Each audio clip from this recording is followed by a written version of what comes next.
Hello, hello. Good morning po. Mag-fried rice muna tayo ngayon.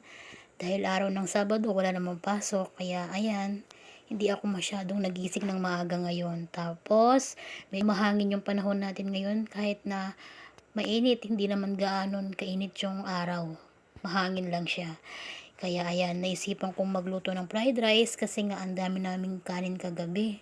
Tapos, ayan yung aking mga ilalagay. Lagyan ko siya ng itlog, carrots, mais, dahon ng kangkong, tapos may crab meat. Tapos, igigisa ko lang sa alamang yung ating fried rice ngayong araw. Tapos, itong mais naman to, yun yung nilaga ko kahapon dun sa aking nilaga.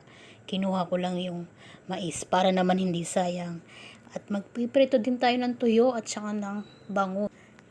And then, ayan, mainit na yung ating kawali. Nilagay ko na yung itlog.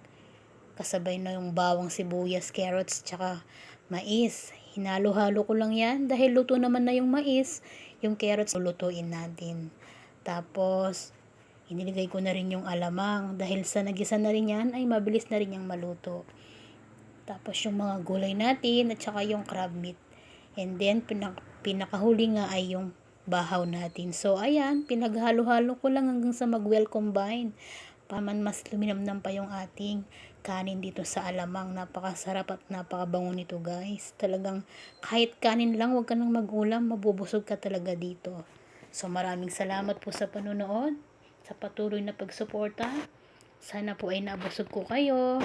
And, bukas naman, ingat-ingat po tayo palagi. Bye-bye! Kain na po tayo!